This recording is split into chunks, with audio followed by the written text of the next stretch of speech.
Welcome back to the IBSP. Here's your host, Foxy New. David Benavidez is not beating Beterbiev or Bivol. And look, let's break it down honestly and objectively as possible. And David Benavidez is the mandatory for the winner of Artur Beterbiev versus Dimitri Bivol, which will be the undisputed champion at 175 pounds. Yes, David Benavidez is the mandatory for the winner of that fight.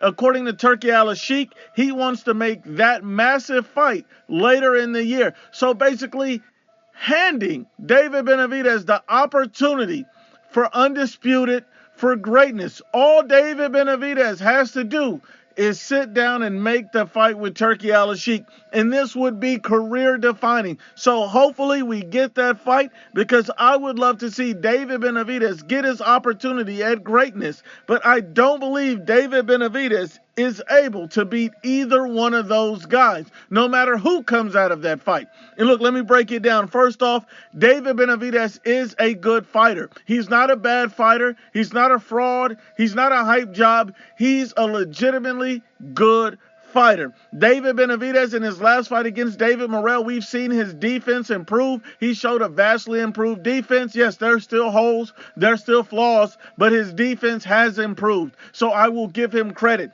He won the fight clearly. I will give him credit. His output was good. I will give him credit. He had good durability. He gets the credit. He showed a lot of heart in that fight and a will to win. He has to get the credit. And his power for the division seems to be respectable. I will give him credit. So no hate on David Benavidez.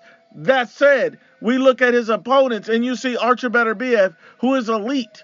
This man is elite. He's a complete fighter. He has elite skills, elite power, has top-level experience. I mean, Artur Beterbiev is the type of fighter that David Benavidez has never seen, has never fought. So the fact that David Benavidez has never seen a monster of this caliber, and the fact that David Benavidez, has so many vulnerabilities, is going to open up a world to hurt.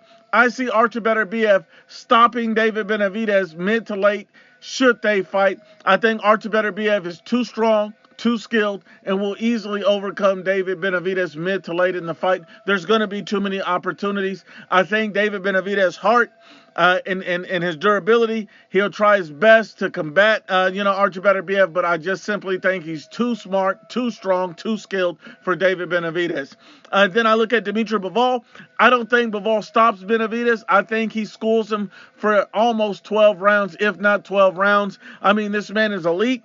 He has elite defense. He has elite skills, and he's able to adapt to almost any and every situation. So Dimitri Bivol is another monster for David Benavidez. So look, when we look at it, I don't see David Benavidez beating either of these guys, but that's nothing bad on David Benavidez. That doesn't mean he's not a good fighter, because he is. David Benavidez is a good fighter. He really is a good fighter. He's just not a great fighter. That's the difference. You have so many people that are desperate for David Benavidez to be this elite, great, unstoppable monster, and he's simply not that. David Benavidez is a very good fighter. He's just not a great one.